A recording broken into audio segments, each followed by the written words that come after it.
ಬಸವ ಸದ್ಗುರು ಶಿಖಾಮಣಿಯು ವಸುದೆಯನ್ನು ನಿರ್ಮಿತವ ಮಾಡಲು ಅಸವಲ್ಲದ ಮಹಾಪ್ರಳಯದೊಳಗೆ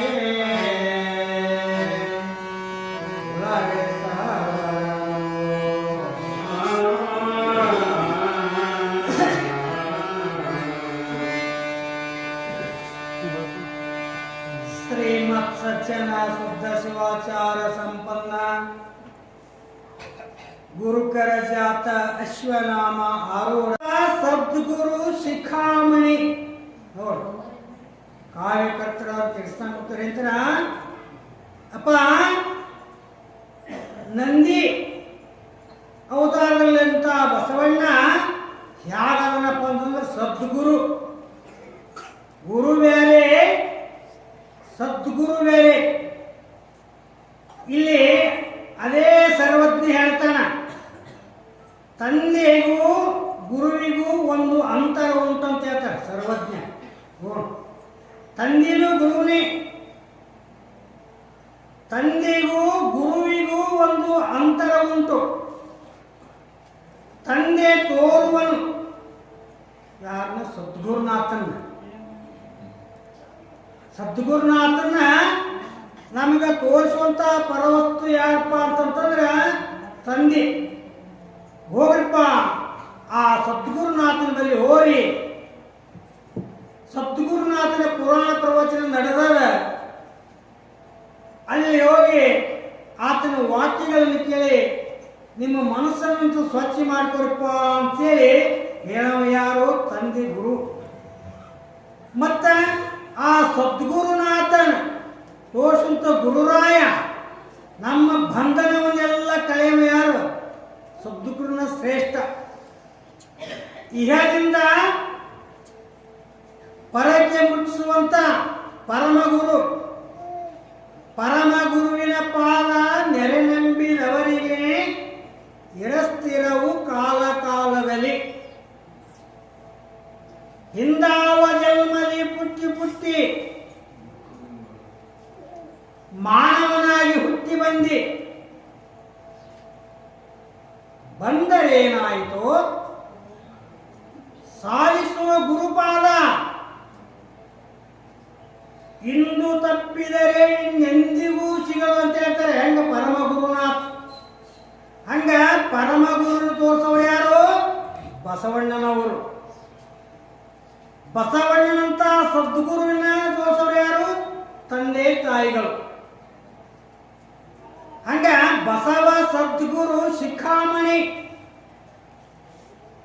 ಶಿಖಾಮಣಿ ಅಂತ ಹೇಳ್ತಿದ್ದಂಗೆ ವಸುದೆಯನ್ನು ನಿರ್ಮಿತವ ಮಾಡಲು, ಈ ಪೃಥ್ವಿಯನ್ನು ನಿರ್ಮಾಣ ಮಾಡಿದಂತ ಸೃಷ್ಟಿ ಮಾಡಿದಂತ ಕರ್ತು ಯಾರಪ್ಪ ಅಂತಂದ್ರೆ ನಂದಿ ರೂಪದಲ್ಲಿದ್ದಂತ ಬಸವಣ್ಣನವರು. ಪರಮಾತ್ಮನ ಅಪ್ಪಣೆ ಮಾಡಿದ, ಹೋಗಪ್ಪ ಬಸವಣ್ಣ, ನಾವು ನಿರಾಕಾರವಂತ ವಸ್ತುಗಳು, ನಾವು ತ್ರಿಮೂರ್ತಿಗಳು, ನೀನು ಜಗತ್ತಕ್ಕೆ ಒಂದು ಆಕಾರ ತೊಟ್ಟು ರೂಪ ತೊಟ್ಟು ಈ ಜಗತ್ತೇ ಒಂದು ಸೃಷ್ಟಿ ಮಾಡಪ್ಪ, ನಿರ್ಮಾಣ ಮಾಡಪ್ಪ ಅಂತ. ಸೃಷ್ಟಿಗೆ ಒಡೆಯರು ನಾವು, ಸೃಷ್ಟಿ ಕರ್ತು ನೀನು. ನೋಡಿ ಎಷ್ಟು ವ್ಯತ್ಯಾಸ. ಒಡೆಯರು ಮೂರು ಲೋಕಕ್ಕೆ ತ್ರಿಮೂರ್ತಿಗಳು, ಸೃಷ್ಟಿಕರ್ತ. ಸೃಷ್ಟಿಯನ್ನು ನಿರ್ಮಾಣ ಮಾಡಿದವ ಯಾರು? ನಂದಿ. ವಸುದೆಯನ್ನು ನಿರ್ಮಿತವ ಮಾಡಲು ಅಸವಲ್ಲದ ಈ ಮಹಾಪ್ರಳಯಗಳಿಗೆ ನಮ್ಮೆಲ್ಲರನ್ನು ಸಂರಕ್ಷಣೆ ಮಾಡಿದಂತ. ಹಂಗ ಇಲ್ಲಿ ಮಹಾತ್ಮರು ಉಪದೇಶ ಮಾಡ್ತಾರ. ಏನಂತ? ಗುರುವಿನ ಬಳಿ ಕನಿಕರ ಇರ್ತದ, ಕಳಕಳಿ ಇರ್ತದ. ಅವರು ಉಪದೇಶ ಮಾಡ್ತಾರೆ. ಮರ್ತಕ್ಕ ಬಂದಿದೋ ಕರ್ತವ್ಯ ಮಾಡಾಕ. ಅವರೆಷ್ಟು ತಂದೆ ಹೇಳ್ತಾರೆ ಮಹಾತ್ಮರು. ಏ ಮನುಷ್ಯನೇ, ಮಾನವನೇ, ಮರ್ತಕ್ಕ ಈ ಭೂಲೋಕಕ್ಕೆ ಬಂದಿದೆಪ್ಪ. ಎದಕ್ಕೆ ಸುಮ್ಮನೆ ಮಾಡಿ ಬಂದಿದೆ? ನೀನು ಕರ್ತವ್ಯ ಮಾಡಕ್ ಬಂದಿದೆ, ಕಾರ್ಯ ಮಾಡಕ್ ಬಂದಿದೆ. ಮರ್ತು ಕುಂತಿಯಾಕ ಮೃತ್ಯು ನಿನ್ನ ಒಯ್ತದ ಒಂದು ದಿನ. ಮಹಾತ್ಮರು, ಮರ್ತ ಕುಂತಿಯಾಕೋ ಮೃತ್ಯು ನಿನ್ನ ವೈದಿತ್, ಒಂದಿನ ಒಯ್ತದದು. ತುರ್ತು ಮಾಡಣ್ಣ ನಿನ್ನ ಕೆಲಸ. ನೋಡಿ ಎಷ್ಟು ಚಂದ ಹೇಳ್ಯಾರ ಮಹಾತ್ಮರು. ತುರ್ತು ನೀ ಎದಕ್ಕೆ ಬಂದಿರಿ ಭೂಮಿಗೆ, ಆ ಕೆಲಸ ಮಾಡಪ್ಪ ಎಂದು ಜನಪದ ಕವಿ ಎಚ್ಚರಿಕೆ ಕೊಟ್ಟಾನ. ಜನಪದ ಕವಿಗಳು ಹೇಳ್ಯಾರ ಇದನ್ನು, ಎಚ್ಚರಿಕೆ ಕೊಟ್ಟನ ಮಾನವನಿಗೆ.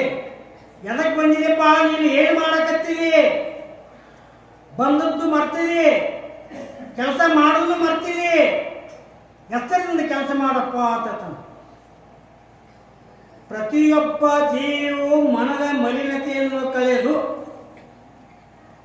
ನಮ್ಮ ಮಾನವರು ಪ್ರತಿಯೊಬ್ಬ ಜೀವಿಯು ನಮ್ಮ ಮನಸ್ಸಿನ ಮಲಿನತೆಯನ್ನು ಕಳೆದು ನಮ್ಮ ಭಾವ ಶುದ್ಧಗೊಳಿಸಿ, ಭಾವ ಅಂತಂದ್ರೆ ಏನು, ಮನಸ್ಸು, ಆ ಮನಸ್ಸು ಶುದ್ಧಗೊಳಿಸಿ ಭವಬಂಧನ ಬಿಡಿಸಿ ಪರಬ್ರಹ್ಮನ ಸ್ವರೂಪಿಗಳನ್ನಾಗಿ ಮಾಡುವ ಹೊಣೆ ಶ್ರೀ ಗುರುವಿನರು. ಓ ಚಂದ ಹೇಳ್ಯಾರ. ಏನು ಹೇಳ್ಯಾರ? ಪರಬ್ರಹ್ಮನ ಸ್ವರೂಪಿಗಳನ್ನಾಗಿ ಮಾಡುವ ಹೊಣೆ. ನಮ್ಮನ್ನ ಪರಬ್ರಹ್ಮನ ಸ್ವರೂಪಕ್ಕೆ ಹೋಗಿ ಮುಟ್ಟಿಸುವಂತ ಕರ್ತವ್ಯ ಕಾರ್ಯ ಕೆಲಸ ಯಾರು ಮಾಡ್ತಾರಪ್ಪ ಅಂತಂದ್ರೆ ಸದ್ಗುರುನಾಥ. ಅದಕ್ಕೆ ಬಸವ ಸದ್ಗುರು ಅಂದಾರ. ಹಂಗ ಪೂಜ್ಯರು ಭಕ್ತರ ಭಾಗ್ಯನಿಧಿಯಾಗಿಯೂ, ಹಂಗಿರ್ತಾರ ಪೂಜ್ಯರು ಗುರುಗಳು, ಭಕ್ತರ ಭಾಗ್ಯನಿಧಿಯಾಗಿಯೂ ಶಿವಸ್ವರೂಪಿಯಾಗಿಯೂ ಇರುವ ಪೂಜ್ಯರನ್ನು ಎಷ್ಟು ಕೊಂಡಾಡಿದರೂ ಕಡಿಮೆನೆ. ಅವರು ಶಿವ ಸ್ವರೂಪಿನೇ. ಅವರು ಶಿವ ನಮಗೆ ಕಣ್ಣಿಗೆ ಕಾಣಂಗಿಲ್ಲ, ನಮ್ಮ ಕಣ್ಣಿಗೆ ಕಾಣುವವರು ಯಾರು? ಪೂಜ್ಯರು, ಗುರುಗಳು. ಹಂಗ ಗುರುನೆಂದು ಹರನೆಂದು ಬೇರುಂಕೆ ಪರಿಕಿಸಲು, ಗುರು ಬೇರೆ ಹರ ಬೇರೆ ಅಲ್ಲ. ಎಷ್ಟು ಜನ ಹೇಳಿದರು, ಗುರು ರೂಪದಿಂದ ಬರ್ಪ ಅಂದ್ರ ಗುರು ರೂಪದಿಂದ ಬಂದು ಹರನು ತಾನು. ಹರಪಥವ ನರಿಯಲಿಕ್ಕೆ ಗುರುಪಥವೇ ಮೊದಲನಲು. ಹರನ ತಿಳ್ಕೋಬೇಕಾಗಿತ್ತಪ್ಪ ಅಂತಂದ್ರೆ ಪರಮಾತ್ಮ ಹೆಂಗನ ಅಂತ ನಾವು ತಿಳ್ಕೋಬೇಕಾಗಿತ್ತಪ್ಪ ಅಂತಂದ್ರೆ ಮೊದಲು ಯಾರು ಬೇಕು? ಗುರುನಾಥನೇ ಬೇಕು. ಹಂಗ ಆ ಸಾಕ್ಷಾತ್ ಗುರುಪಥವೇ ಮೊದಲನೆಯಲು ಗುರುವರಿಯ ಹರನಲ್ಕೆ. ಗುರುವರಿ ಹೆಂಗದನಪ್ಪ ಅಂತಂದ್ರೆ ಹರ ಇದ್ದಂಗದನ, ಪರಮಾತ್ಮ ಇದ್ದಂಗದನ. ಇದನ್ನು ಯಾರು ಹೇಳಪ್ಪ ಅಂತಂದ್ರೆ ಬೋಳು ಬಸವ ಎಂಬ ಅನುಭಾವಿ ಕವಿವಾಣಿಯು. ಇಂಥ ಗುರುವರ್ಯರ ಪಾದ ಕಮಲಗಳಲ್ಲಿ ಭಕ್ತಿ ನಮನಗಳನ್ನು ಸಲ್ಲಿಸಿದ್ದೇ ಆದ್ರೆ ಏನಂತಾರೆ ಮಹಾತ್ಮರು? ನಮ್ಮ ಜನ್ಮ ಬಂದದ್ದಕ್ಕೂ ಸಾರ್ಥಪ್ಪ ಅಂತ ಹೇಳ್ತಾರೆ. ಈಗ ನಿನ್ನಿನ ದಿನ ಕಲ್ಯಾಣದಲ್ಲಿ ಬಸವಣ್ಣನವರು 1,96,000 ಮಂದಿ ಜಂಗಮನ್ನು ಕಲೆ ಹಾಕಿ ಅಷ್ಟಾವರಣವನ್ನು ತಿಳಿಸಿಕೊಟ್ಟು ಇದೇ ಪ್ರಕಾರವಾಗಿ ನೀವು ನಡೀರಪ್ಪ ಅಂತೇಳಿ ಅವರೆಲ್ಲರಿಗೂ ಹೇಳಿದರು. ತ್ಯಾಗ ಎಲ್ಲ ಜಂಗಮೂರ್ತಿಗಳಿಗೆ, ಎಲ್ಲ ಶರಣರಿಗೆ, ಪ್ರಮುಖರಿಗೆ ಎಲ್ಲರಿಗೂ ಅಷ್ಟಾವರಣ ಪದ್ಧತಿ ಪ್ರಕಾರವಾಗಿ ಹೇಳಿರಲ್ಲ. ಇಲ್ಲಿ ಏನ್ ಹೇಳ್ತಾರಪ್ಪ ಅಂತಂದ್ರ, ಕೊಂಡಿಯ ಮಂಚಣ್ಣನವರಿಗೆ ಕಲ್ಯಾಣದಲ್ಲಿ ಕೊಂಡಿ ಮಂಚಣ್ಣ ಅಂತ ಬಿಜ್ಜಳನ ಆಪ್ತರು. ಕೊಂಡಿ ಮಂಚಣ್ಣ ಕೆಲಸ ಏನು? ಜಗಳ ಹಚ್ಚೋದು. ಚಲೋ ಇದ್ದಲ್ಲಿ ಹೋಗಿ ಕೆಲ್ಸಿದ್ರೆ ಚಲೋ ಮಾಡು. ಆ ಕೊಂಡಿಯ ಮಂಚಣ್ಣನವ್ರ ಕೈ ಕೆಳಗೆ ಎಷ್ಟು ಮಂದಿ ಇದ್ರಪ್ಪ ಅಂತಂದ್ರೆ 700 ಮಂದಿ ಇದ್ರ ಕುಹಕರು. ಅವ ಹೆಡ್ಡಲಕ್ಕ ಕೊಂಡಿ ಮಂಚಣ್ಣ ಬಿಜ್ಜಳ ಮಹಾದೇವನ ಓಲಗದಲ್ಲಿ. ಇದು 700 ಮಂದಿ ಏನಿದ್ದಿಲ್ಲ ಕುಹಕರು. ಅವರು ಕಂಡದ್ದು ರಾಜನಿಗೆ ಹೇಳುತ್ತಲಿ ಬರಲು ಶುರುವಾಯ್ತಲ್ಲಿ. ಬಸವಣ್ಣ ತನ್ನ ಬೀಜ ಬಿತ್ತಿದ. ಆ ಬೀಜ ಬಿತ್ತಿದಾಗನೇ ಅಲ್ಲಿದ್ದಂಥ ಎಲ್ಲರಿಗೇನು ಅಂತಾರ. ಬ್ರಹ್ಮ ಬೀಜವ ಬಿತ್ತಿ ಧರ್ಮ ಬೀಜವ ಕಟ್ಟಿ. ನೋಡಿ ಬಸವಣ್ಣನವರು ಏನ್ ಬಿತ್ತಿರು? ವೀರಶೈವ ಅಷ್ಟಾವರಣ ಬಿತ್ತಿರಲ್ಲಿ ಧರ್ಮ ಬೀಜ. ಧರ್ಮ ಬೀಜವ ಬಿತ್ತಿ ಬ್ರಹ್ಮ ಬೀಜವ ಬಿತ್ತಿ ಧರ್ಮ ಬೀಜವ ಕಟ್ಟಿ ನಮ್ಮಯ್ಯನಾದ ಶಿವಭಕ್ತ ರಾಸಪ್ಪ ಮುತ್ತನವ್ರು ಬರ್ದಾರ. ನನ್ನ ಬಸವಣ್ಣವ್ರ ಮೊದಲನೇ ಮಗ. ನಮ್ಮಯ್ಯನಾದ ಶಿವಭಕ್ತ ಜೈನ ಧರ್ಮದ ಛತ್ರ ನೆರಳಲ್ಲಿ ಬಿಜ್ಜಳ ದೇವನ ಆಸ್ಥಾನದಲ್ಲಿ ಆತನ ಛತ್ರ ನೆರಳಿನಲ್ಲಿ ಯಾರು ಬಸವಣ್ಣನವರು ಬೇಲಕತ್ತಾರ. ಹಂಗ ಅಲ್ಲಿ ಕೊಂಡಿ ಮಿಂಚಣ್ಣಗಳು ಇದ್ರು, 700 ಕುಹಕರಿದ್ರು. ಕಂಡದ್ದೆಲ್ಲ ರಾಜನಿಗೆ ಹೇಳಕತ್ತಿದ್ರು. ಮಂಡಲಾಪತಿ ನೋಡ್, ಮಂಡಲ ಅಂದ್ರೆ ಈ ಪೃಥ್ವಿ ಪತಿ ಅಂದ್ರೆ ಒಡೆಯ. ಸತೀ ಶಿರೋಮಣಿಗೆ ಗಂಡ ಹೆಂಗ ಒಡೆಯ, ಹಂಗ ಈ ಮಂಡಲಕ್ಕ ಬಿಜ್ಜಳ ಮಹಾದೇವ ಒಡೆಯನಾಗಿದ್ದ. ಬಸವರಾಜನ ಕಂಡು ಪರೋಕ್ಷಯ ಮಾಡುತ್ತಲೇ ಬರೇ ಶುರುವಾಯ್ತಲ್ಲಿ ಬಸವಣ್ಣನ ಪರಿಚಯ ಮಾಡಕ್ ಕೊಂಡಿ ಮಂಚಣ್ಣಗಳು. ಆಂಡಲಿದ ದಿವರಾತ್ರಿಯಲ್ಲಿ ಗೆಲಿದ ದುಷ್ಟವನು. ದಿನನಿತ್ಯನೂ ದಿವರಾತ್ರಿಯಲ್ಲಿ ಕೂಡ ಬಸವಣ್ಣನವರು ಗೆಲ್ಲಕತ್ತಿರು, ಅವ್ರು ಸೋಲಕತ್ತಿರು. ಪಂಚ ಪೌರುಷ ಪ್ರತ್ಯೇಕ ದುಷ್ಟವು ಸಂಚಿನಿಂದಲೇ ನಡೆಸುತ್ತಿರಲು. ಅವಾಗ ತ್ರಿಮೂರ್ತಿಗಳ ಅಪ್ಪಣೆ ಪ್ರಕಾರವಾಗಿ ಬಸವ ನಿಮಗೆ ನಾನು ಪಂಚಪರಿಶಕ್ತಿನೇ ಕೊಟ್ಟೇವು. ಆ ಪಂಚಪರಿಶಕ್ತಿಯಿಂದ ನೀನು ಬೇಕಾದ್ದು ಮಾಡು, ಹೌದಾದದ್ದು ಅಲ್ಲ ಮಾಡು, ಅಲ್ಲಾದದ್ದು ಹೌದು ಮಾಡು. ಕುಂಚು ಕುತಕ ಶ್ರವಣ ವಾದ ಗೆಲ್ಲುತ್ತಲಿ ಬರಲು. ಇಲ್ಲಿ 700 ಕುಂಚು ಕುಟುಕರ ಶ್ರವಣ ಏನಿದ್ರಲ್ಲ ಜೈನರು, ಅವರು ವಾದವೆಲ್ಲ ಗೆಲ್ತಾ ಬಂದ. ರಂಚು ಹಮ್ಮಿದ ಗಜ ಪಾಯ್ದಳ ಮುಂಚು ಹಯ ರಥ ಪರಿಯು ಚರರಿಗೆ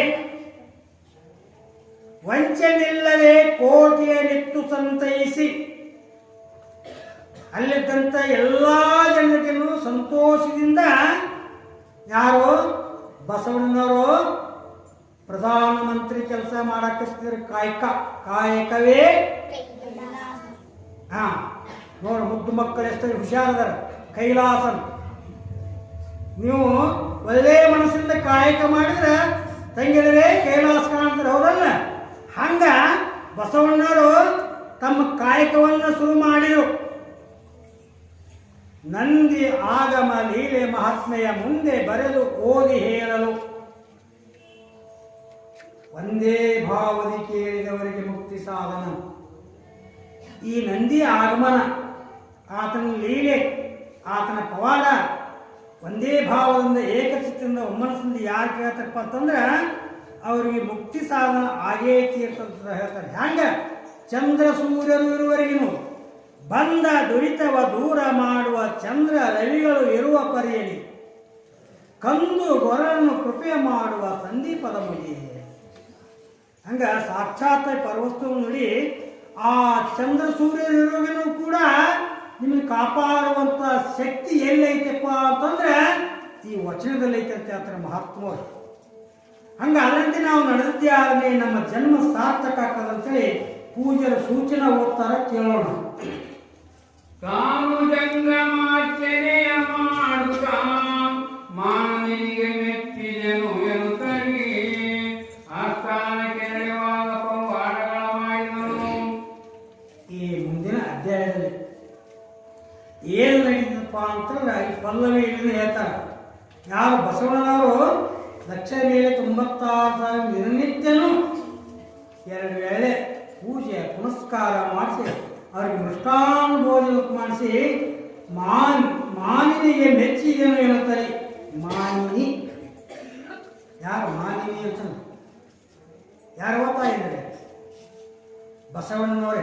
ನೀಲಲೋಚನೆ ಅಮ್ಮನವರು ನೋಡಿ ಎಷ್ಟು ಚಂದ ಬಿಡ್ತಾರೆ. ಮಾನಿನಿಗೆ ಮೆಚ್ಚಿದನು ಎನ್ನುತ್ತಲಿ ಆಸ್ಥಾನಕ್ಕೆ ನಡೆಯುವಾಗ ಪವಾಡಗಳ ಮಾಡಿದನು. ಈ ವಿಷಯ ಈ ಮುಂದಿನ ಅಧ್ಯಾಯದಾಗ ನಡೀತದೆ ಅಂತೇಳಿ ಕೃಷ್ಣಗಪ್ಪನವರು ಹೇಳ್ತಾರೆ. ಹಂಗ ವಸುದಿಗಳು ಕಲ್ಯಾಣ ಪಟ್ಟಣ ಹೊಸಗೆ ಐಶ್ವರ್ಯ ರಾಜಬೀಜ. ವಸುದಿ ಅಂತಂದ್ರೆ ಈ ಪೃಥ್ವಿ, ಈ ಪೃಥ್ವಿಯಲ್ಲಿ ಕಲ್ಯಾಣ ಪಟ್ಟಣದಲ್ಲಿ ಐಶ್ವರ್ಯದಿಂದ ಸಂಪತ್ತಿನಿಂದ ಬಿಜ್ಜಳ ಮಹಾದೇವ ಬೆಳೆದಿದ್ದ. ಬಸವ ಪ್ರಧಾನಿ ಮಂತ್ರಿಗಳು 700 ಕಾರ್ಮಿಕರು. ಆತನ ಆಸ್ಥಾನದಲ್ಲಿ ಬಸವಣ್ಣನವರು ಪ್ರಧಾನಮಂತ್ರಿ. ಆ ಪ್ರಧಾನಮಂತ್ರಿ ಮಾಡುವಂತಹ ಕೆಲಸ 700 ಮಂದಿ ಇದ್ರಿಲ್ಲ, ಮಂಚಣ್ಣಗಳು, ಕೊಂಡಿ ಮಂಚಣ್ಣಗಳು. ಅವರು ಎಸೆವ ಗಜ ತ್ರಿಸತಿಗಳು, ವಿಷ್ಣುನಿ ಹೆಲ್ಲಣ ನವಲಕ್ಷ ತೇಜಿಗಳು, ಕುಚಿಲ ಪಾಯದಳ ವಿಂಸತಿ ಲಕ್ಷ ಕೋಟಿ ಸಬಳುಗಳು. ಇಷ್ಟೆಲ್ಲ ಸಂಭ್ರಮದಿಂದ ಕಲ್ಯಾಣ ಮೆಲ್ಲಕ್ಕೆತ್ತಿತ್ತು. ಅಂದಳ ಪಲ್ಲಕ್ಕಿ ವೈಲೆ ಮುಂದೆ ಗಜಗಳ ಮೇಲೆ ಅಂಬಾರಿ ನಿಂದು ಪಿಡಿಯುವ ಛತ್ರ ಚಾಮರ ಸೂರ್ಯಪಾನ್ಯಗಳು. ಚಂದ ಚಂದದ ಬಿರುದಿ ನಿಶಾನೆ ಅಂದವಾದ ಮಾಯ ಮರುತಾಪ ಗಜ ಡಾಳು ತಗಟೆಯೋ ಪಟಗಳಪ್ಪೆದು. ಚಂದ ಸಂಭ್ರಮದಿಂದಲೇ ಆ ಕಲ್ಯಾಣ ಮಂಟಪ ರಚನೆ ಆಗಿತ್ತಂತ ಕಾವ್ಯಕರ್ತರು ಹೇಳ್ತಾರೆ. ಅಲ್ಲೆಲ್ಲನೇ ಮುಂದೆ ಎಡಕ ಬಲಕ ಅಂಗಡಿಗಳು, ರಾಜಬೀದಿ, ನಮಗೆ ಪ್ರಪಂಚಿಕರಿಗೆ ಏನೇನು ಬೇಕು ಸಾಮಾನು ಎಲ್ಲ ಥರದ ಅಂಗಡಿಗಳು ಕೂಡ ಎಡಕ ಬಲಕ ಒಪ್ಪುವಂತಾಗಿದ್ದು. ಅಲ್ಲೆಲ್ಲ ಥರನ್ನು ಪ್ರಪಂಚಕ್ಕೆ ಮತ್ತು ಎಣ್ಣೆ ಬೇಕು, ಉಪ್ಪು ಬೇಕು, ಖಾರ ಬೇಕು, ಬಟ್ಟೆ ಬೇಕು, ಬಳಿ ಬೇಕು, ವಿಭೂತಿ ಬೇಕು, ರುದ್ರಾಕ್ಷಿ ಬೇಕು, ಏನಿದ್ದಲ್ಲ ಎಲ್ಲ ಅಲ್ಲಿ ಒಪ್ಪುವಂತಾಗಿದ್ದು. ಕಲ್ಯಾಣ ಮಂಡಲದ ಸುತ್ತಲಿ ಎಲ್ಲ 48 ಯೋಜನ. ನೋಡಿ ಕಲ್ಯಾಣ ಎಷ್ಟಿತ್ತಪ್ಪ ಅಂತಂದ್ರೆ 48 ಯೋಜನ ಅಂತ. ಒಂದು ಯೋಜನೆಗೆ ಎಷ್ಟು ಹದ್ದಾರನು ಅಂತ, ಹಂಗ 48 ಯೋಜನೆ ಇತ್ತು ಕಲ್ಯಾಣ ಪಟ್ಟಣ. ಇವರೆಲ್ಲರನ್ನು ಕರ್ಕೊಂಡ್ಬಂದಿದ್ರಲ್ಲ ಯಾರು? ಬಸವಣ್ಣನವರು, ಪ್ರಭುದೇವರು. ಹೇಳಿದ್ರು ಪ್ರಭುದೇವರು, ಹೋರೋ ತಮ್ಗಳೇ ಹೋರಲ್ಲಿ ಮಹಾ ವ್ಯಕ್ತಿ ಬಂದಾನ, ನಿಮ್ಮ ಜನ್ಮವನ್ನೇ ಸಾರ್ಥಕ ಮಾಡುವಂತ ಬಸವ ಬಂದಾನ ಕಲ್ಯಾಣಕ್ಕೆ, ಹೋರಿ ಪಡ್ಕೋರಿ, ಏನ್ ಪಡ್ಕೋತೀರಿ ಪಡ್ಕೋರಿ, ದುಡ್ಕೊಂಡ್ರ ಪಡ್ಕೋತೀರಿ, ಹೋಗ್ರಪ್ಪ ಅಂತೇಳಿ ಎಲ್ಲರೂ ಕಳಿಸಿದ್ದ. ಅವರೆಲ್ಲ ಶರಣ ಪ್ರಮತರ, ಅಲ್ಲಿ ಶರಣ ಪ್ರಮತರ ಕೇರಿಗಳು ಬಸಬಲ್ಲಿರ ಬಸವಣ್ಣನ ಅರಮನೆಯ ಮುಂದೆ ಮತ್ತೆಲ್ಲ 196,000 ಮಂದಿ ಜಂಗಮರು, 101 ಮಂದಿ ಸತ್ಯ ಶರಣರು, 63 ಮಂದಿ ಗಣಪುರಾತರು, 770 ಅಮರಗಣಾಧೀಶರು, 12,000 ಶತಸ್ಥಲ ಬ್ರಹ್ಮಜ್ಞಾನಿಗಳು. ಇದೆಲ್ಲನೇ ಅಲ್ಲೆಲ್ಲ ಕಲ್ಯಾಣ ಪಟ್ಟಣದಲ್ಲಿದ್ದಂಥ ಜನರು. ಆ 48 ಯೋಜನೆಗಳಲ್ಲಿ ಅಲ್ಲೆಲ್ಲೆಲ್ಲೆಲ್ಲೆಲ್ಲೆಲ್ಲೆಲ್ಲೆಲ್ಲೆ ತಮ್ಮ ತಮ್ಮ ಸ್ಥಾನ ಮಾಡಿಕೊಂಡಿದ್ರು. ಆವಾಗ ಬಸವಣ್ಣನವರು ಆ ಜಂಗಮ ಮೂರ್ತಿಗಳಿಗೆ ಅಷ್ಟಾವರಣ ತಿಳಿಸಲಿಕ್ಕೋಸ್ಕರವಾಗಿನೇನು ತಮ್ಮ ಅರಮನೆಯಲ್ಲಿ ಆ ಜಂಗಮರು ಬರ್ತಿದ್ರಲ್ಲ, ಅಲ್ಲಿ ಬಸವಣ್ಣ ಅರಮನೆ ಮುಂದನ್ನು ದೊಡ್ಡ ಕಲ್ಲು ಹಾಕಿದ್ರು. ಪಾದ ತೊಳೆದ ಅಗ್ಗಣಿಯು ಗದ್ದಿಗೆ ಹೋದವು ಕಾಲುವೆ ತುಂಬುತ್ತ, ಗೋಧಿ ರಾಜನ ಅಕ್ಕಿ ಬೆಳೆಯುವುದು ಶತಮಾನ ಕಂಡಗವು. ಲಕ್ಷ ಮೇಲೆ 96,000 ಮಂದಿ ಜಂಗಮ ಪಾದ ತೊಳೆದಂತ ನೀರ ಈಗ ಆಲಿಮೆಟ್ಟಿನಿಂದ ಕೃಷ್ಣ ನಿಮ್ಮ ನದಿ ಬರ್ತದಲ್ಲ, ಕಾಲುವೆ ತುಂಬಿ ಹರಿಲಕತ್ತದಿಲ್ಲ. ಕಾಲುವೆ ಹೆಂಗ ತುಂಬಿ ಹರಿದ ಹಂಗಲ್ಲ ನಿಮ್ಮ ಊರಿಗೆ ರೊಕ್ಕ ತುಂಬಿ ಹರಿಲಕತ್ತದ. ಕೋಟ್ಯಾಗಟ್ಟಲೆ ರೊಕ್ಕ ತುಂಬಿ ಹರಿಲಕತ್ತದ. ಹಂಗ ಆ ಕಾಲುವೆ ಹೆಂಗ ಜಂಗಮರ ಪಾದ ತೊಳೆದಂತ ನೀರ ಕಾಲುವೆ ರೂಪದಲ್ಲಿ ಹೋಗಿ ಒಂದು ಶತಮಾನ ಕಂಡಗ ಆ ಪಾದ ತೊಳೆದ ನೀರಿನಿಂದ ಬೆಳೀತಿದ್ರು. ಹಂಗ ಅವರೆಲ್ಲರನ್ನು ಮನೆಯಲ್ಲಿ ಕರ್ಕೊಂಡು ವೇದ ಶಾಸ್ತ್ರ ಪುರಾಣ ಆಗಮ ಓದಿಸುವವರು, ಶರಣ ಪ್ರಮಥರು, ಬೋಧೆ, ಅನುಭವ ಮಂಟಪ, ಮಿಗಿಲು ಮಂದಿರ ಇಷ್ಟೆಲ್ಲ ಎಲ್ಲಿ ಒಪ್ಪಿತ್ತು? ಕಲ್ಯಾಣದಾಗ ಒಪ್ಪುವಂಥದ್ದಾಗಿತ್ತು. ಇಂತು ಬಸವನಾಲಯದೋಳು ಕಂತು ಹರನ ಪೂಜೆಗೈವಳು. ಬಸವಣ್ಣನವರು ಸತಿ ಶಿರೋಮಣಿಯಾದಂಥ ನೀಲಲೋಚನೆಮ್ಮನವರು ದಂಪತಿ ಗಮನಿ ನೀಲಲೋಚನೆ ಪಂಕ್ತಿಯನ್ನು ಎಡೆ ಮಾಡಿ ಉಳಿಸುತ್ತ ಸಂತತ ನಿತ್ಯನ್ನ ವೃತ್ತಿಯ ಮಾಡುವ ಅವರೆಲ್ಲರಿಗಿನ ಲಕ್ಷ ಮೇಲೆ 96,000 ಮಂದಿ ಜಂಗಮರಿಗೆ ದಿನನಿತ್ಯನೂ ಪೂಜೆ ಪುನಸ್ಕಾರ ಅಷ್ಟಾವರಣ ಯುವತಿ ರುದ್ರಾಕ್ಷಿ ಮಂತ್ರ ಪತ್ರೆ ಪುಷ್ಪ ಧೂಪ ದೀಪ ನೈವೇದ್ಯ ಈ ಥರದಿಂದ ಮಾಡಿ ಅವರಿಂದ ಬಸವಣ್ಣ ಏನ್ ಮಾಡ್ತಿದ್ದ? ಬಸವಣ್ಣ ಪರಿಚಾರ ಕೇಳಿದ್ರೆ, ಅಪ್ಪ ಹೋಗಪ್ಪ, ನಮ್ಮ ಜಂಗಮೂರ್ತಿಗಳಲ್ಲಪ್ಪ, ಈಗ ಕುದುರೆ ಮೇಲೆ ಕುಂದಿಸ್ಕೊಂಬರ್ರಿ, ಆನೆ ಮೇಲೆ ಕುಂದಿಸ್ಕೊಂಬರ್ರಿ, ಪಲ್ಲಕ್ಕೆ ತಗೊಂಡು ಪಲ್ಲಕ್ಕೆ ಕುಂದಿಸ್ಕೊಂಬರ್ರಿ, ಚಂದದಿಂದ ರಥ ಏರ್ಸ್ಕೊಂಬರ್ರಿ, ಅಗದಿ ಹತ್ತಿರಿಂದ ಸಂತೋಷದಿಂದ ಅವ್ರನ್ನೆಲ್ಲರನ್ನೂ ಕರ್ಕೊಂಬರ್ರಿಪ್ಪ ಅಂತ ಹೇಳ್ತಿದ್ರು. ಬಂದವರಿಗೆಲ್ಲರಿಗೂ ಬೆನ್ನಹ ಮಾಡಿ ಕೆಲವರು ಮನ್ನಿಸಿ ಕರೆತರವರು ಎಷ್ಟಷ್ಟು ಮನ್ನಣೆಯಿಂದ ಬಾಜಿ ಬದಲಿಸಂಗಂತ ಚಿನ್ನಾಂಬರನಿ ಹಾಸಿ ಅವರೆಲ್ಲರನ್ನು ಜಂಗಮರು ಮೂರ್ತಿ ಮಾಡಿಸಿ ಎಡಿಗೆ ಅವರೆಲ್ಲರೂ ಕುಳಿತಾಗ ಪ್ರಸಾದ ಕುಳಿತಾಗ ಪೂಜೆ ಗೀಜೆ ಮಾಡ್ಕೊಂಡು ಕುಳಿತಾಗ ಅಂತಾರ ಮಹಾತ್ಮರು, ನೋಡು ಅಲ್ಲಿ ಎಷ್ಟು ಮಂದಿ ಶರಣ ತಾಯಂದಿರಿ, ಹಸ್ತಿನಿ, ಚಿತ್ತಿನಿ, ಶಂಕಿನಿ, ಸ್ವಸ್ತಿನಿ, ಪದ್ಮಿನಿ, ಸತಿಯರು ಇವರೆಲ್ಲ ಆ ಜಂಗಮೂರ್ತಿಗಳ ಶರಣರಿಗೆ ಪ್ರಸಾದ ಬಡಿಸಕ್ಕಂತ ತಯಾರಾಗಿದ್ರು. ಅವಾಗ ತತ್ತಗಿಯ ಅನ್ನ ಚಾಲೆಯು ಬೆತ್ತದ ಬಿದರ ಜೇಲಿಯಲ್ಲಿ ಮತ್ತು ಒಬ್ಬರ ಇಬ್ಬರ ಬಿದಿರಿನ ಪುಟ್ಟಿನೇ ಮಾಡಿದ್ರು, ದೊಡ್ಡ ದೊಡ್ಡ ದೊಡ್ಡ ದೊಡ್ಡ ಪುಟ್ಟಿ.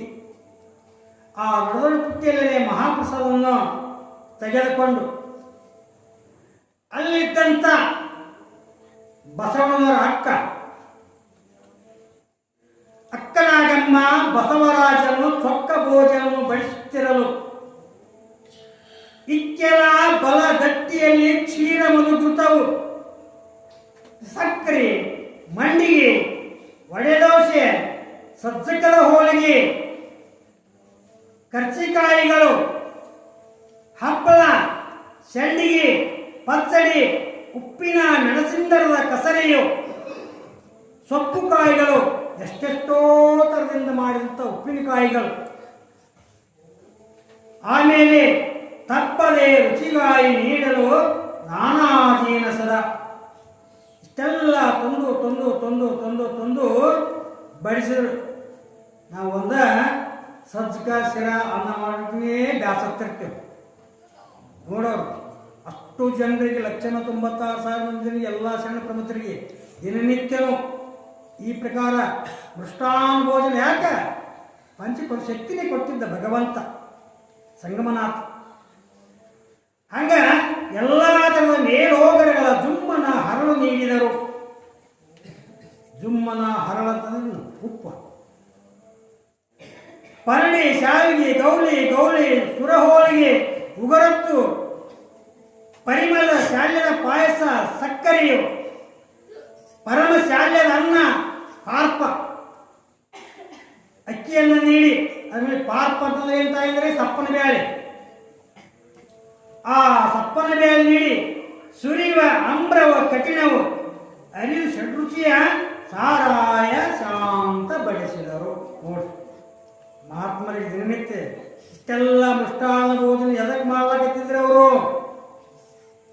ನಿಮ್ಮ ಅಷ್ಟಾವರಣ ಬಯಲಿಗೆ ಬರಲಂತ, ನಿಮ್ಮ ಇಷ್ಟಲಿಂಗ ಜಗತ್ತಕ್ಕ ಬೆಳಕಿಗೆ ಬರಲಂತೇಳಿ ಬಸವಣ್ಣ ತನ್ನ ಅರಮನೆಯಲ್ಲಿ ಮಾಡುವಂತನಾಗಿದ್ದ.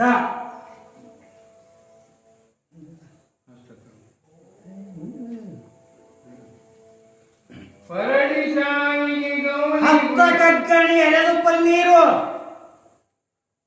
ಅವರೆಲ್ಲರಿಗೂ ಪ್ರಸಾದ ಆದ ಮೇಲೆ ಅವರು ಪನ್ನೀರಿನಿಂದ ಕೈ ತೊಳೆಯಲಿಕ್ಕೆ ಕತ್ತರಿಸಿದ ಪ್ರಮುಖ ಬೆಳೆಯಲೆ ಕಾಂಚಿನ ಗುಳೆಗೆ ಅಪ್ಪಣ್ಣ ಇದ್ನಲ್ಲ ಬಡಲಾಗಿ ಅಪ್ಪಣದ ಅಪ್ಪಣ್ಣ ಈ ಕುಂತಾನಲ್ಲ ಅಪ್ಪಣ್ಣ ನಮ್ಮ ಬಡಲಾಗಿ ಕುಂತಾನ ಅವ ಕುಂತಾನಂತ ನಾವು ಜಿಗಿ ಜಿಗಿದ ಪೂರ್ಣ ಹೇಳಕತ್ತೀವಿ ಅಪ್ಪಣ್ಣದಂತ.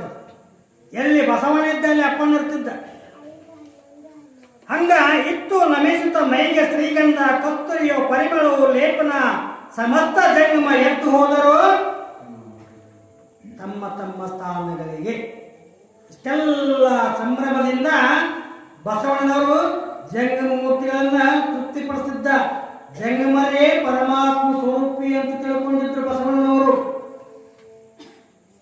ಅವರು ಜಂಗಮರ ಅಂತಾರ, ಯಪ್ಪ ಅವ್ನು ನಮ್ಮ ಭಕ್ತವ ನಮ್ಮ ಪಾದ ಪೂಜೆ ಮಾಡಿಲ್ಲವ ನೋಡು, ನಮ್ಮ ಹಣೆ ಬರ ನಮ್ಮ ಪಾದ ಪೂಜೆ ಮಾಡಿದ ಅವ ಅಂತ ಪ್ರತ್ಯಕ್ಷ ಪರವಸ್ತು ಅನ್ನೋದು ಯಾರು ಅರಿಲಿಲ್ಲ, ತಿಳ್ಕೊಳ್ಳಿಲ್ಲ. ಹಂಗ ಅವರೆಲ್ಲರಿಗೂ ಒಂದೊಂದೊಂದೊಂದು ಸ್ಥಾನ ಅಂತಲೂ ಕೊಡುವಂತಾರೆ ಅವರು. ದೇಶಿಯೋಳು ಜಂಗಮನ ಕೈ ವಾಸವಾಗುತ್ತಿರಲು ಒಂದಿನ ಬಸವೇಶ್ವರನ ಅರಸಿಯಿಟ್ಟ ದಿವ್ಯಾಂಬರವ ಬೇಡಿದನು. ನೋಡಿ ಗಂಡ ಜಂಗಮ ಏನ್ ಮಾಡಿದ, ಬಸವಣ್ಣ ಬೇಡಿಕೆ ಕೊಡಕತ್ತಿದ್ದ ಕಲ್ಯಾಣದಾಗ. ಲಂಡತನದಿಂದ ಒಬ್ಬ ವೇಷಾಸ್ತ್ರಿ ನಿಂತಿದ್ದವ ಜಂಗಮ. ದಿನನಿತ್ಯನೂ ಆ ವೇಷಾಸ್ತ್ರಿ ಮೇಲೆ ಹೋಗ್ತಿದ್ದ, ಅಲ್ಲೇ ವಾಸವಾಗಿದ್ದವ. ಅವಾಗ ದಾಸವ ಮಾಡುವೆಯಲ್ಲದೆ ಆ ಸಮಯದವರು ಬಂದು ಜಂಗಮ ಎಲ್ಲ ಜಂಗಮ ಮೂರ್ತಿಗಳು ಬಸವಣ್ಣ ಅರಮನೆಗೆ ಬಂದರು. ಬಸವಣ್ಣವರು ದೃಷ್ಟಿ ಹಾಯಿಸಿದರು. 1,96,000 ಮಂದಿ ಜಂಗಮರು ಬಂದಾರಿಲ್ಲ ಅಂತೇಳಿ ತಮ್ಮ ಅಂತರಂಗದ ದೃಷ್ಟಿಯನ್ನು ಹರಿಸಿದರು. ಹಿಂಗ ನೋಡಿದ್ರು ಒಬ್ಬ ಜಂಗಮ ಕಡಿಮೆ ಇದ್ದ. ನೋಡು, ಲಕ್ಷದ ಮೇಲೆ 96,000 ಜಂಗಮರೊಳಗ ಒಬ್ಬ ಜಂಗಮ ಮೂರ್ತಿ ಬಂದಿದ್ದಿಲ್ಲ. ಅವ ಯಾಕೆ ಬಂದಿದ್ದಿಲ್ಲಪ್ಪ ಅಂತಂದ್ರ ವೇಷಾಸ್ತ್ರಿನೇ ನಿಂತಿದ್ನಲ್ಲ, ಆ ವೇಷಾಸ್ತ್ರಿ ಹೇಳಿದ್ಲು, ಏ ಜಂಗಮನೇ, ನೀನು ನಾಳೆ ನಮ್ಮ ಮನೆಗೆ ಬರಬೇಕಾಗಿತ್ತಪ್ಪ ಅಂತಂದ್ರೆ ನಿನ್ನ ಅಪೇಕ್ಷಿತಪ್ಪ ಅಂತಂದ್ರ ಬಸವಣ್ಣವ್ರ ಹೆಂಡತಿ ಹುಟ್ಟಂತ ಪಿತಾಂಬರ ತಗೊಂಬರಬೇಕು. ಅಂದ್ರ ನಾಳೆ ನೀನು ನಮ್ಮ ಮನೆಗೆ ಬಾ, ಇಲ್ಲ ಅಂತಂದ್ರೆ ಮನೆಗೆ ಬರಬಾರ ಅಂತ ಕಟ್ಟಪ್ಪಣೆ ಮಾಡಿದ. ಕಾಮಾಂಗನಾಗಿರ್ತಿದ್ದವ ಜಂಗಮ. ಒಂದು ಪಿತಾಂಬರ ಯಾಕ, ನಮ್ಮ ಬಸವಣ್ಣ ಕೇಳಿದ್ರೆ 10 ಪಿತಾಂಬರ 100 ಪಿತಾಂಬರ ಕೊಡಿಸ್ತಾನಂತಂದ ಜಂಗಮ. ಆಕೆ ಅಂದ್ರೆ ಆಕೆ ಹಠ ಎಂತದಿತ್ತು ನೋಡು ವೇಷಾಸ್ತ್ರಿ. ಅವ 10 ಪಿತಾಂಬರ ಕೊಡಿಸಿದ್ರು ಬೇಡ, 100 ಪಿತಾಂಬರ ಕೊಡಿಸಿದ್ರು ಬೇಡ, ಮಹಾತಾಯಿ ಹುಟ್ಟಂತ ಪಿತಾಂಬರನೇ ತಂದು ಕೊಡಬೇಕು. ಇದೇನು ದೊಡ್ಡ ಮಾತಂತಂದ ನಾವು ಜಂಗಮ. ನಮ್ಮ ತಾಯಿಗೆ ಕಾಲು ಹಿಡ್ಕೊಂಡು ನಮಸ್ಕಾರ ಮಾಡಿ ಕೇಳ್ತೀನಿ, ಅಮ್ಮ ತಾಯಿ ನಮ್ಮ ಮನೆಯವರು ಎಂತ ಪಿತಾಂಬರ ಕೇಳಾರಂತ ಆಗಿದ್ದಾಗ ಕೊಟ್ಬಿಡ್ತಾರೆ ಮಹಾತಾಯಿ ಅಂತಂದ. ಹಂಗಲ್ಲ ಅಂತ ಐತಿ ನೋಡು, ಎಷ್ಟು ಚಂದ ಪುರಾಣ. ಏನಂತ ವೇಷಾಸ್ತ್ರಿ ಹಂಗ ತಂದ್ರೆ ಬೇಕಾಗಿಲ್ಲ, ದಾಸೋಹ ನಡೆದಿರ್ತದಲ್ಲ, ಎಲ್ಲ ಜಂಗಮ ಮೂರ್ತಿಗಳು ಪ್ರಸಾದ ಕುಂತಿರ್ತಿರಲ್ಲ, ಆ ಟೈಮ್ದಾಗ ಮಹಾತಾಯಿ ನೀಲಲೋಚನೆಯವರು ಪ್ರಸಾದ ಬಡ್ಸಕ್ಕಂತ ಬಂದಿರ್ತಾರೆ. ಅದೇ ವೇಳೆಗೆ ಆ ಮಹಾತಾಯಿ ಪಿತಾಂಬರ ಇಸ್ಕೊಂಡು ಬರ್ಬೇಕು ನೋಡ, ಅಪೇಕ್ಷೆ ಅದು ಮಹಾತಾಯಿ ವೇಷಾಸ್ತ್ರಿ. ಅವಾಗಂತಲ್ಲ, ರೇಷ್ಮೆಯ ಸೆರಗು ಹಿಡಿದು ಎಳೆಯಲು ನಗುತ್ತ ನಿಂದಿರಲು. ಎಲ್ಲರೂ ಪ್ರಸಾದ ಕುಂತಿದ್ರು, ಕರ್ಕೊಂಬಂದ್ರು. ಅವನು ಹೋಗಿ ಕುದುರೆ ಮೇಲೆ ಕುದಿಸ್ಕೊಂಡು ಕರ್ಕೊಂಬಂದು ಪ್ರಸಾದ ಕುದಿಸಿದ್ರು. ಎಲ್ಲರಿಗೆ ಪ್ರಸಾದ ಬಂದ ಮೇಲೆ ಜಯಘೋಷ ಮಾಡಿದರು. ಜಯ ಮಂಗಲಂ ಜಯ ನಮ ಪಾರ್ವತೇ ಪತೆ ಶಿವ ಹರ ಮಹಾದೇವ. ಸೇವೆ ಘೋಷ ಮಾಡಿದಾಗ ಎಲ್ಲರೂ ಪ್ರಸಾದ ತಗೊಂಡು ಬರ್ತಿದ್ರು. ಆ ಮಹಾತಾಯಿ ಹೆಂಗ ಎಲ್ಲರಿಗೂ ಪ್ರಸಾದ ಬಡಿಸಿಕೊತ್ತಾನೆ ಆ ಜಂಗಮೂರ್ತಿ ಇದ್ದ ಜಾಗಕ್ಕೆ ಬಂದು ಜಂಗಮೂರ್ತಿ ಹಂಗ ಕುಂತಿದ್ದೆ, ಚಿನ್ನ ಮನಸ್ಸು ಮುಖ ತಲೆಗಿಟ್ಕೊಂಡು. ಅವಾಗ ಮಹಾತಾಯಿ ಅಂತ, ಅಪ್ಪ ಜಂಗಮೂರ್ತಿ ಪರಮಾತ್ಮರೇ ನೋಡು, ಪರಮಾತ್ಮ ಸ್ವರೂಪ ಅಂತ ತಿಳ್ಕೊಂಡಿದ್ರು ಇವ್ರು ಜಂಗಮ ಮಾಡೋ ಕೆಲಸ ವೇಷಾಸ್ತ್ರಿ. ಪರಮಾತ್ಮರೇ ಜಂಗಮೂರ್ತಿ ಎಲ್ಲರೂ ಪ್ರಸಾದ ತಗೊಳಕತ್ತೀರಿ, ತಾವ್ಯಾಕೆ ಹಾಗೆ ಕೂತ್ರಿ ಪ್ರಸಾದ ತೆಗ್ರಿ ಅಂತಂದ್ರು. ಅವಾಗ ಮತ್ತಿದ್ದು ಹೇಳ ಏನು ಹೇಳಿ ಮನಸ್ಸಿಗೆ ಅಂತಂದ್ರು. ಅಂತಾರೆ ಅವರು, ಅಮ್ಮವರೇ ತಾಯಿಯೇ ನಮ್ಮ ಮುನಿಯವರು ನೋಡಿ, ಅವ್ರ ಮನೆಯವರು ಅಂತ ವೇಷಾಸ್ತ್ರೀಯ, ನಮ್ಮ ಮನೆಯವರು ನೀವು ಉತ್ತಂತ ಪಿತಾಂಬರಕ್ಕೆ ಮೇಲೆ ಆಸೆ ಮಾಡ್ಯಾರ. ಇಷ್ಟ ಹೇಳ್ತಂತಂದ್ರೆ ಮಹಾತಾಯಿ ನೋಡು ಹಂಗ ಶಕ್ತಿ ಮೇಲೆ ಕೆಲಸ, ಮಹಾತಾಯಿ ಮೇಲೆ ಕೆಲಸ ಹಂಗದ. ಇಷ್ಟೇ ಹೇಳ್ತಂದ್ರು, ಅಂಗ ಬಂಗದ ಮೇಲೆ ಆಸೆ ಇಲ್ಲದೆ ತೆರೆ ಮೇಲಿನ ಸೆರಗನ್ನೇ ಬಿಚ್ಚಿಕೊಟ್ಲು. ತಗೋ ಜಂಗಮೂರ್ತಿ ತಗೋತೀರಿ, ಎಳೆ ಸೆಳೆಸಿರಿ, ಸೆಳೆಯ ಸೀರೆಯ ಬೆಳೆಯ ನೂರ್ಮಳ, ಗಳಿಗೆ ಅರ್ಥವ ಹರಿದು ಕೊಟ್ಟಳು. ಬಸವ ಮುಖ ನೋಡಿ ಮೆಚ್ಚಿದನು ಬೇಡಿದಳು. ಅವಾಗ ಇಬ್ಬರಿಗೆ ಎಷ್ಟು ವಾಕ್ವಾದಿಗಳು, ಜಂಗಮೂರ್ತಿಗೆ ಮತ್ತು ನೀಲಲೋಚನವರಿಗೆ. ಆ ಶಂಕರಪಟ್ಟನಿಗೆ ಜಗ್ಗಳಗತ್ತಿದ ಸೀರೆ ಹಂಗೆ ಬೆಳೆಯಲ ಅಕ್ಷಯ ಪಾತ್ರೆ. ಶ್ರೀಕೃಷ್ಣ ಪರಮಾತ್ಮ ದ್ರೌಪದಿ ಹೆಂಗ ಅಕ್ಷಯ ನಿಂತಿದ್ದ ಹಂಗ ಇಲ್ಲಿ ನೀಲಲೋಚನೆ ಅಮ್ಮನವರಿಗೆ ಅಕ್ಷಯ ಯಾರು ನಿಂತಿದ್ರು? ತ್ರಿಮೂರ್ತಿಗಳು, ಬ್ರಹ್ಮ ವಿಷ್ಣು ಮಹೇಶ್ವರ. ಮಾತು ಕೊಟ್ಟಿದ್ರಿಲ್ಲ, ಬಸವ ನೀನೇನು ಅನ್ಸಬೇಡ, ಎದಕ್ಕೂ ಅನ್ಸಬೇಡ, ನಿಮ್ಮ ಇಬ್ಬರಿಂದ ನಾವು ಇರ್ತೇವೆ ತ್ರಿಮೂರ್ತಿಗಳು. ನೀವು ಸತಿಪತಿ ಎಲ್ಲಿ ಕೆಲಸ ಮಾಡ್ತೀರಿ, ನಿಮ್ಮ ಕಾಯಕ ಮಾಡೋದೇ ನಾವು ತ್ರಿಮೂರ್ತಿಗಳು ಇರ್ತೇವೆ, ಏನು ಭಯ ಪಡಬೇಕಾಗಿಲ್ಲ ಅಂತಂದ್ರೆ. ತ್ರಿಮೂರ್ತಿಗಳ ಅಕ್ಷಯ ರೂಪದಲ್ಲಿ ಹಸ್ತ ಒಡ್ಡಿಬಿಟ್ಟು ಸೀರೆ ಬೆಳೆಯಕ ಬಸವಣ್ಣವ್ರ ಕೂತು ನೋಡಕತ್ತಿದ್ರು.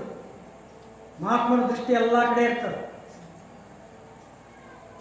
ಹಂಗ ಅವರು ದೃಷ್ಟಿ ಹಾಸಿದ್ರು, ಇದನ್ನ ನೋಡಿದ್ರು. ಅವಾಗ ಅಂತಾರ ಬಕ್ಕು ಅಂತಂತಾರೆ, ತನ್ನ ಸತೀ ಶಿರೋಮಣಿ ಆದಂಥ ನೀಲೋಚನೆ ಅಮ್ಮನವರಿಗೆ ನಳಿನಮುಖಿಯ ಪತಿಯ ಮಾತಿಗೆ ತಿಳಿದು ಓರ್ವ ಸುತನ ಬೇಡಲು ತಡವು ಮಾಡದೆ ಕೊಟ್ಟೆನೆಂಬುತ್ತ ನುಡಿದನು ತಾ ಸತಿಗೆ. ಅವಾಗ ಅಂದ್ರೆ ಬಸವಣ್ಣವರು, ಏ ನೀಲ, ನಿನ್ನ ಭಕ್ತಿ ನಾನು ಮೆಚ್ಚಿದೆ, ನಿನ್ನ ಕಾರ್ಯ ಚಟುವಟಿಕೆ ನಾನು ಮೆಚ್ಚಿದೆ. ಏನು ಕೇಳ್ತಿ ಅಂತಂದ್ರೆ ಆವೇಶದಲ್ಲಿ ಬಸವಣ್ಣವ್ರಿಗೆ ಅಹಂಕಾರ ಬಂತಲ್ಲಿ. ನೋಡ್ರಿ ಇದೇ ಪುರಾಣ, ಸೂಕ್ಷ್ಮ ಅಹಂಕಾರ ಬಂತು. ಏನು ಕೇಳ್ತಿ ಕೊಡ್ತೀನಿ ಅಂತಂದ್ರು ಅವನ ಕೈಗೆ ಏನದು ಕೊಡಕ್ಕೆ ಕೊಡ್ತೀನಿ ಅಂತಂತಿನ ಸೂಕ್ಷ್ಮ ಅಹಂಕಾರ ಅದು. ಏನು ಕೇಳ್ತಿ ಬೇಡಿದ್ದು ಕೊಡ್ತೀನಿ ಅಂತಂತಂದ್ರು ನಾ ಕೊಡ್ತೀನಿ ನಂಗಾಗ್ತದೆ ಅಹಂಕಾರ ಅಂತ. ತಿಳಿದು ಓರ್ವ ಸುತನ ಬೇಡರು. ನಮ್ಮವ್ರು ಯಾರಾದ್ರೆ ಏನು ತಾಯಿ ಕೇಳ್ತಾರೆ, ಏನು ಕೇಳಿದ್ರೆ ಏಪ್ಪ ನನಗಿಷ್ಟು ಹೊಲ ಕೊಡು, ನನಗಿಷ್ಟು ಸಂಪತ್ತು ಬಂಗಾರ ಕೊಡು, ದ್ರವ್ಯ ಕೊಡು ಅಂತ ಕೇಳ್ತಿದ್ದೆವು. ಮಹಾತಾಯಿ ಏನ್ ಕೇಳು, ಪತಿದೇವರೇ, ಪರಮಾತ್ಮ ಸ್ವರೂಪಿಯಾದಂಥ ಬಸವಣ್ಣನವರೇ, ನನಗೇನು ಬೇಕ್ರಿ, ಕೊಡಂಗಿದ್ರೆ ಪುತ್ರ ಸಂತಾನ ಕೊಡಂತಂದು ತಡವು ಮಾಡದೆ ಕೊಟ್ಟೆ ನಿಮ್ಗುತ್ತ ಸತಿಗೆ.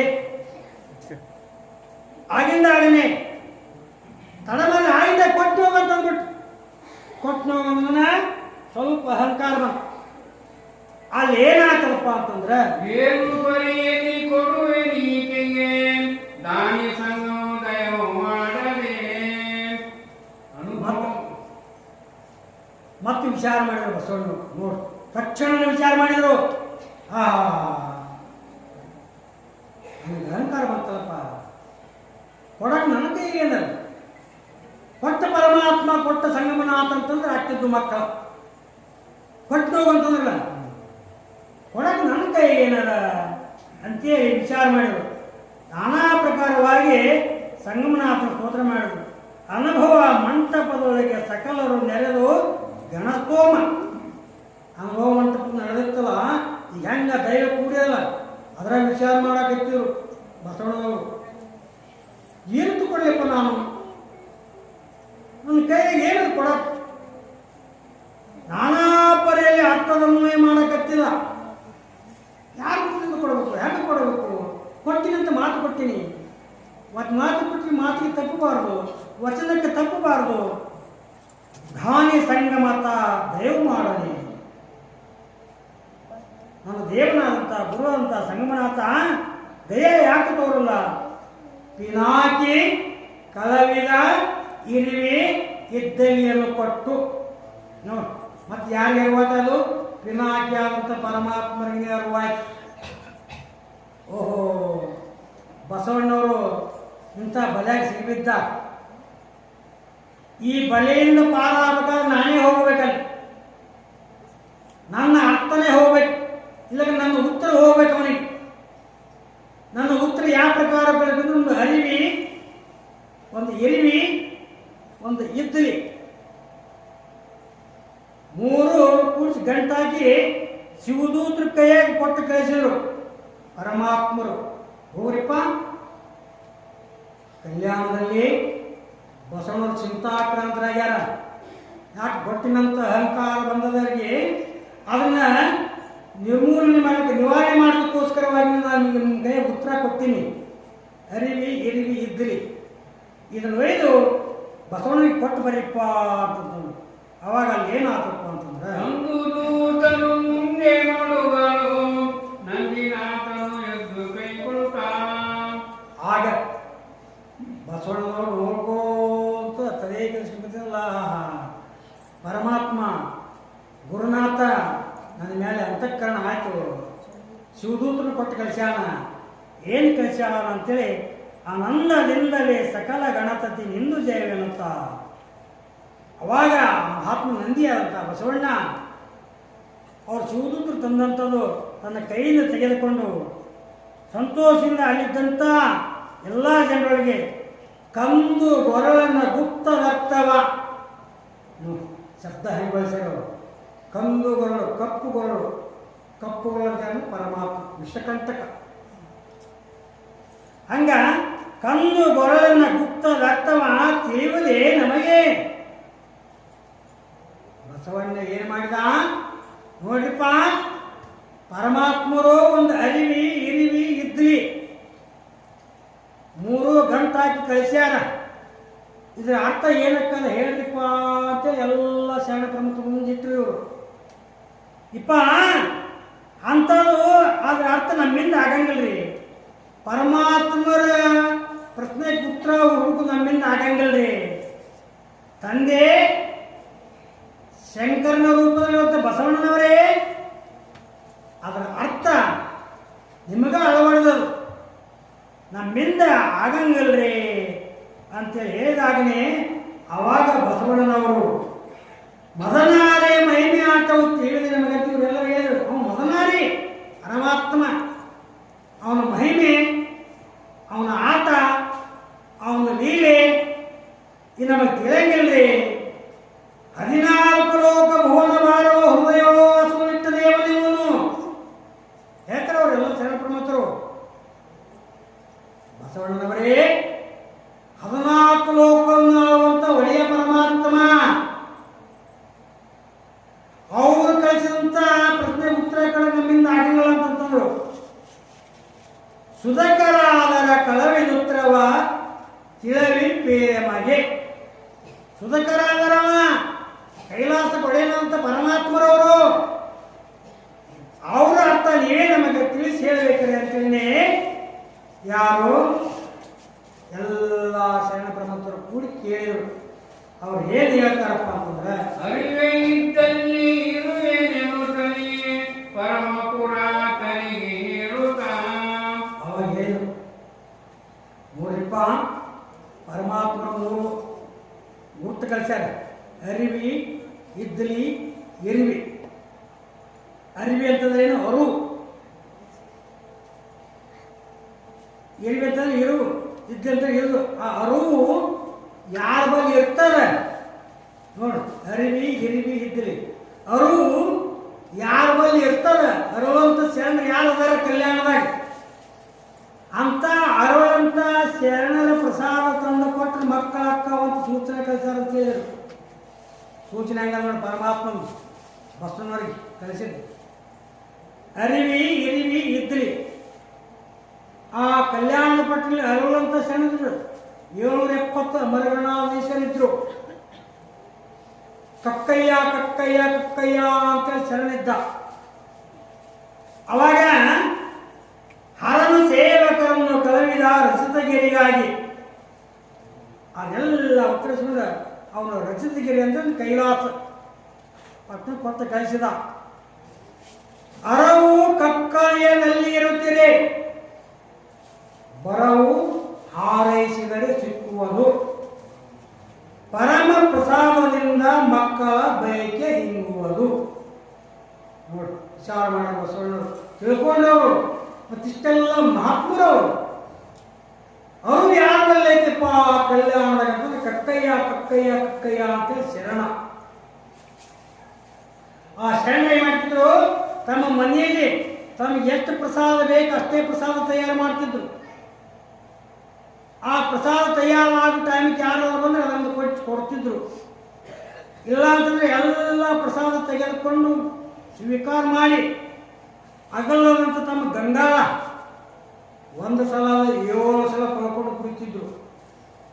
ಒಂದು ಅಗಲ ಪ್ರಸಾದನು ತೆಳಗೆ ಚೆಲ್ತಿದ್ದಿಲ್ಲ. ನಾವು ಜಂಗಮೂರ್ತಿಗಳದೇವು. ಯಾರು ಭಕ್ತರು ಮನೆಗೆ ಊಟ ಕರ್ಕೊಂಡು ಹೋದ್ರೆ ಅರ್ಧ ಮರ್ಧ ಗಂಗಾಳದಾಗ ಇರ್ತದೆ. ಇನ್ನ ಅದ್ರಾಗ ಕೈ ತಗೊಂಡ್ಬರ್ತೇವೆ. ಅದು ಅಹಂಕಾರ, ಅಹಂಭಾವದು. ಪ್ರಸಾದಕ್ಕೆ ಬೆಲೆ ಕೊಡಬೇಕು. ಯಾವಾಗಲೂ ಒಂದು ಅಗಲ ಸಹಿತನು ಗಂಗಾಳದಾಗ ಬಿಡಬಾರ್ದು. ಹಂಗಲ್ಲಿ ಕಕ್ಕಯ್ಯ 7 ಸಲ ತೊಳ್ಕೊಂಡು ಕುಡಿತಿದ್ದ. ಆ ನೀರನ್ನು ಎಲ್ಲಿ ಚಲ್ತಿದ್ದವ? ಬತ್ತಲಕ್ಕೆ ಚಲ್ತಿದ್ದವ. ಮತ್ತು ಅದೇನಿರ್ತದೆ? ಬರೀ ನೀರು ಇರ್ತದೆ.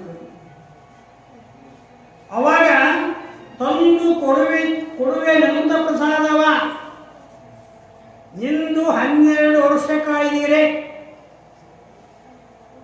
ಒಂದು ಪಿಪಲಿಕ ಕೊಂಡು ಬಂದದು ಬಸವರಾಜನಿಗೆ. 12 ವರ್ಷದ ಒಂದಿನ 2 ದಿನ ಅಲ್ಲ. ಬಸವಣ್ಣ ಕಲ್ಯಾಣದಲ್ಲಿ ಕಕ್ಕಯ್ಯನ ಮನೆ ಬತ್ತಲ ನೀರು 12 ವರ್ಷ ಕಾಯಿನ. ನೋಡಮ್ಮ, ಪ್ರಸಾದ ಇವತ್ತು ಕೊಟ್ಟನ, ನಾಳೆ ಕೊಟ್ಟನ. ಎಲ್ಲಿಂದ ಕೊಡ್ತಾನ? 7 ಸಲ ತೊಳ್ಕೊಂಡ್ಬಿಡ್ದ. ಅಲ್ಲೇನಿರ್ತದೆ? ಮತ್ತೆ ಅದು ಯಾರಿಗಾರು ಆಯ್ತು? ಪರಮಾತ್ಮನಿಗೆ ಅರಿವಾಯ್ತು. ನೋಡು, ಶರಣರ ಲೀಲೆ ಹೆಂಗ ನಡ. ಶರಣರ ಪವಾಡ ನಡೆದಾವ, ಲೀಲೆ ನಡೆದಾವ. ಇದಕ್ಕೆ ಪುರಾಣ ಅಂತಾರೆ. ಅವ್ರಂತಾನ ಅವ ಕೊಡ್ಲಾರವ, ಪರಮಾತ್ಮ ಅಂತಾನ. ಶರಣ ಕೊಡ್ಲಾರವ, ಬಸವ ಬಿಡ್ಲಾರವ.